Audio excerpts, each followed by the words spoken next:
Hey T6TV viewers, it's Chris Niccolls here again from the camera store. We're heading in on the Sony New York launch of the A7R Mark III. We're gonna head in here, take some shots, have some fun, big crowd, but we're gonna find our space and start playing with this exciting new camera.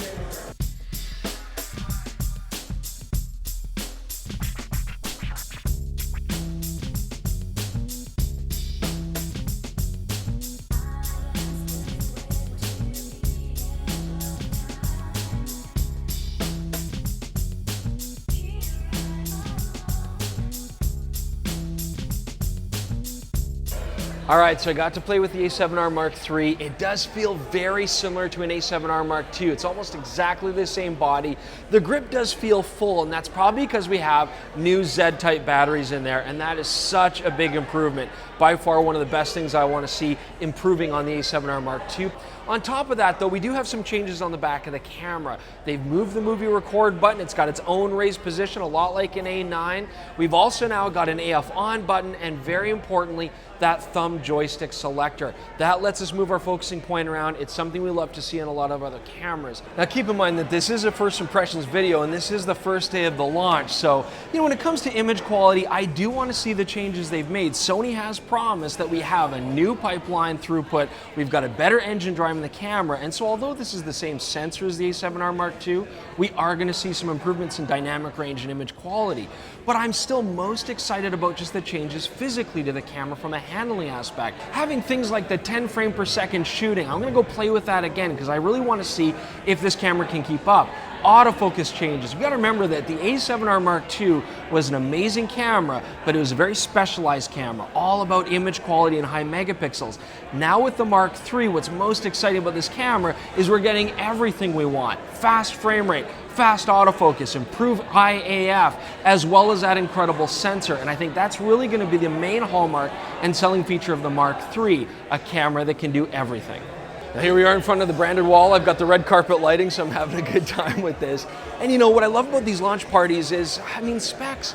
You guys know the specs, they're out there on the internet. Of course, we're gonna do a full review later, but what I really like to do here is play with things like the new dials. The click dials on this, they're very positive. They sound good, they've got a positive movement. I think you guys are gonna like the position of them.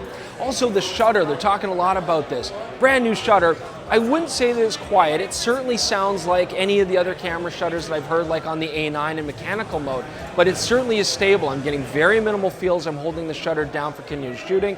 Feels nice, feels stable. And on top of that, this is the EVF and the LCD screen from the Sony A9, so that's also very improved. You're gonna like that as well. Overall, the camera feels like a modern improvement, even though the body design is the same as the original A7R Mark II. Now, another big takeaway from this event is that Sony's now got their new tethering software. And we're seeing a lot of manufacturers doing this. This is what you gotta do to compete now. We've got raw processing software, we've got software that can put together the new pixel shift technology, and we've also got tethering. And of course, to facilitate that, the A7R Mark III now has a USB-C connector as well as a micro USB port. This lets you power the camera while tethering, and of course, this is what photographers want in the studio. A nice move on their part. Oh, and there's a PC sync port, so if you're feeling nostalgic, there you go. You can do it that way. And again, it's better to add stuff that we don't need than to take away stuff that we might want. All right, so of course we attended that early press event, which was for, a larger audience, but now they're gonna bring us out. We're actually gonna get to play with the A7R Mark IIIs, take some photos on them, take some videos, so you folks are gonna see that very, very soon. Get on the bus, we're gonna go to the next venue. Do what you do. All right, so this is the part where I take care of Chris Gampat, and we switch from the Panasonic GH5 to the A7R Mark III.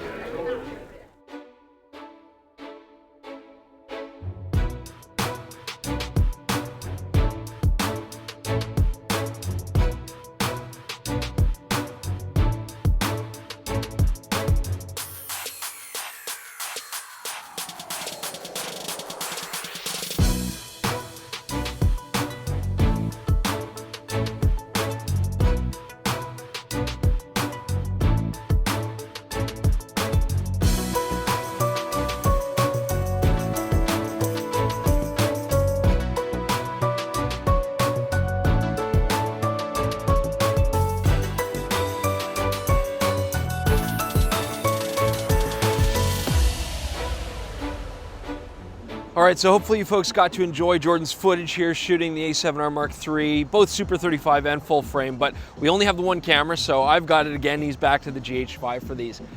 You know, the autofocus on this camera is definitely improved, and of course we have a lot more coverage, but it's not quite the venue to really test autofocus continuous speed. However, I am loving the IAF. It's always been a great feature. It seems improved here. Again, this is pre-production, but what I'm seeing right now, it's accurate, it works well. Even when subjects are spinning and moving around, it's remembering where the face is and doing a very, very good job. You know, by far what occurs to me is the biggest improvement here actually has nothing to do with the image quality. We know these cameras take beautiful photos. It really comes down to a lot of the stuff they borrowed from the A9. The control structure on the back, I like the AF on button, I'm enjoying the fast focusing, the fast frame rate, and that is actually a really impressive improvement. Being able to shoot mechanically or silently at 10 frames per second, it certainly can work for not only studio shots like this, but also sports and action and wildlife and that kind of stuff.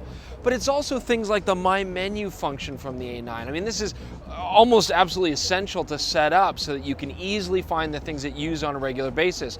As usual, this is a high-end camera. You've got way too many menu functions, and you can get lost in there if you're not careful. So I love that I can customize what I use on a regular basis, customize my function set button as well, and make this camera behave the way I want.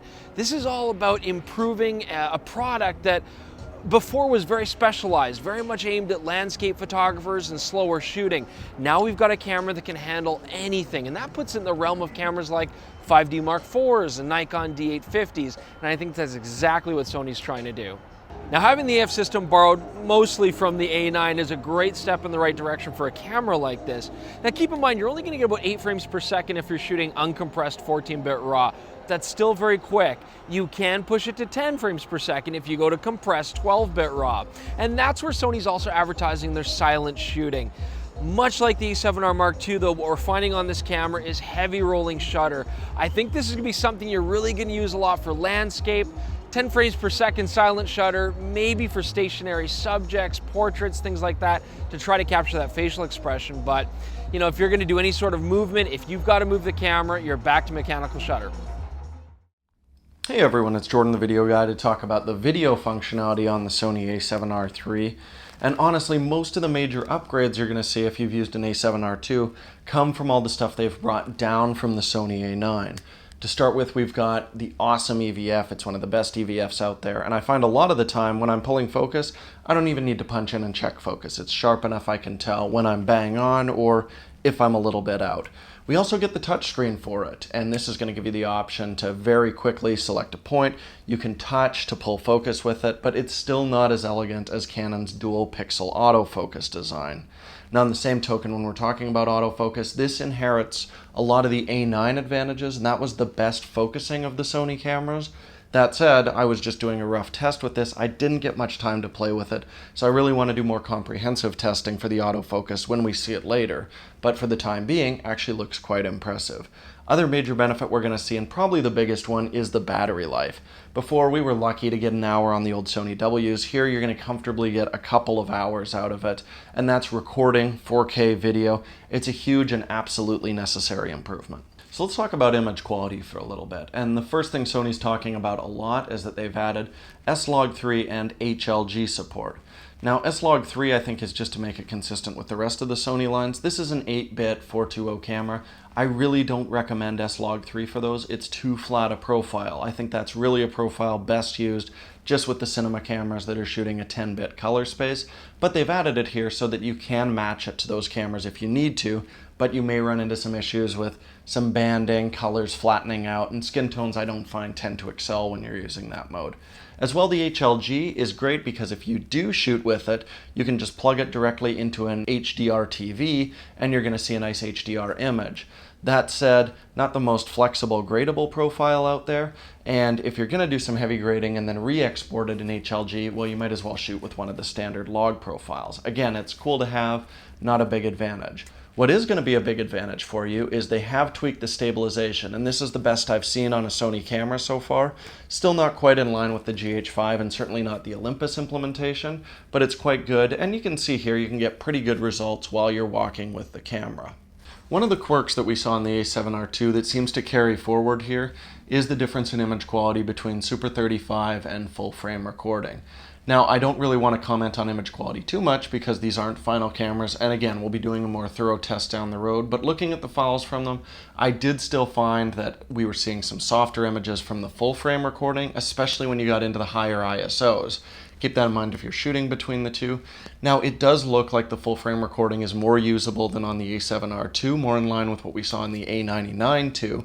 So it means it's still a nice option for you, but if you're looking for the best image quality out of this camera, it's still going to be Super 35, and that's a problem when you're buying a full frame camera. You're probably going to want that full frame video aesthetic as well. So it's not in line with the A9, where I really felt there wasn't a huge difference in quality between the two record modes. Just be aware of it and you'll get better results. I definitely see the introduction of this camera now polarizing a lot of people out there, you know, trying to figure out, why is Sony making all these cameras? Why don't they discontinue anything? You know, we've got all these marks, all these tiers, and that's a fair thought, absolutely. You know, a lot of people can look at this camera and be like, do I really need to upgrade?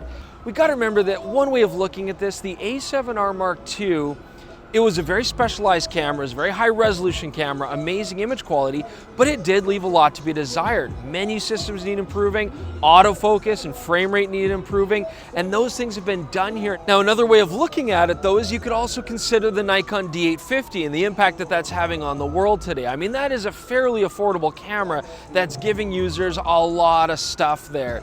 And you know, I gotta be honest with you, at the press event, Sony was really alluding to the Nikon D850 in particular as something that they want to conquer, as something they want to compete against. So the other way of looking at it is that the A7R Mark III is exactly that. We've got a high-res camera with improved dynamic range, way faster autofocus, better EVF, better controls, better handling. And I think that's the way I'm going to look at it. I mean, this camera really is an evolution and a very important one. We're at a point now in the world where image quality, megapixels, dynamic range, those aren't as big a deal as they used to be. What we want now are cameras that are easier to use, that are functional, and that let us get the images that we want to capture. And in that regard, even though this is pre-production, we're just looking at first impressions, I do think the A7R Mark III is going to succeed at that task. It is substantially faster. I like the improvements to the body. And although it's an A7R Mark II body design, this really feels like an A9. I gotta be honest with you. So it feels modern and it feels current. You know, the other thing about the R3 means that there's probably an S3 coming out, so we're gonna be excited to look for that in the future. And of course, we are gonna get our hands on one of these. We're gonna play with it as a production model and give you guys a full review. But until then, don't forget to follow us, subscribe to our channel, please. Leave your comments, check us out on Instagram, check us out on Twitter. Let us know what you think about this brand new camera. Is this just more tiers and market segmentation, or is this a powerhouse camera that's gonna compete and give people basically everything that they're asking for? All right, from New York City, thanks so much. We'll see you all soon.